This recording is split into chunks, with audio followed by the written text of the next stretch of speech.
This sounds eerily reminiscent of many veterans' experiences in the US VA system, healthcare system. Is this maybe some symptoms of federalized healthcare, a little ambivalence, maybe a little CYA, guarded, um, and to completely miss treatments, diagnoses over years until it just gets too bad and you can't ignore it. Do you think maybe that's a piece of this, or I don't want to get too deep into politics, but this is our life, our lives, our health. What do you think? That's a really good question. I'll be very honest. It's one I don't spend a lot of time on because I didn't want to be jaded by this experience and I didn't want my heart to harden. So, in particular, I made this decision that I still believe humans are trying to do the very best they can. Like, I want to believe that people are good, people are kind, people are trying their best. Do humans make mistakes? Absolutely, they do. So the ownership I take of this is like I walk around with a backpack with like all my medical records in binders in those clear little plate plastic protectors so that I'm informed of what my blood work is, what my CT scans are, what's happening with my pathology. Do I think there was any malicious intent behind this? I don't think so. I think there was a mistake. I think doctors, especially I'm in Canada, are busy, they're overworked, they're stressed really thin. Mistakes do happen. And again, I didn't know if I'd have a lot of time. Maybe none of us know actually if we have a lot of time. So I just was very intentional. The phrase I say a lot to my nutrition clients is where focus goes, energy flows.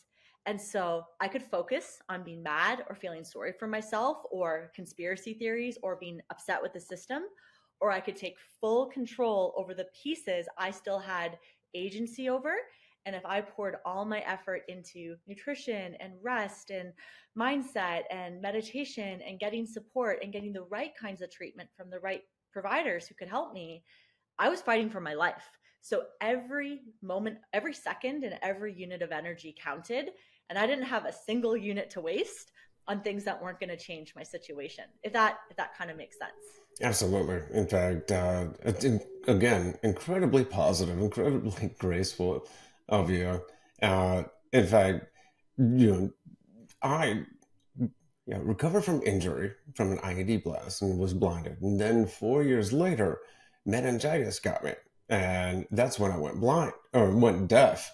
And I kind of, been through it once, but I did give myself the 5 minute rule. I'm going to cry about this. I'm going to bitch and moan for 5 minutes and then I want to get to work. Uh, and of course, once you make the decision, you don't even need that 5 minutes. You're done. It's already happened.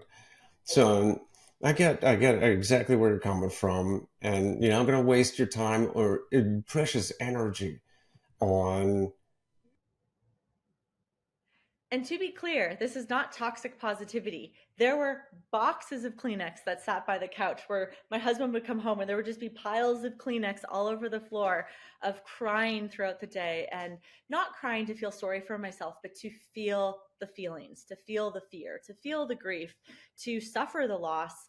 And I did a lot of therapy. I found a really great oncology based therapist in this process to just release what I needed to release. And I treated it a lot like a waterfall. The feelings were coming through, and instead of being like a dam where I had to be stoic and dam everything up inside of me, it was more like a waterfall to feel it, let it move through me, and then let it come out. And she kind of gave the metaphor of like, uncomfortable feelings come knocking on your door and they knock louder and they start ringing the doorbell and they really start pounding. And you can either invite them in and say, hey, like, I see you're on my doorstep. Do you want to just come in and have a cup of tea? We can talk about it. You can get your feelings out.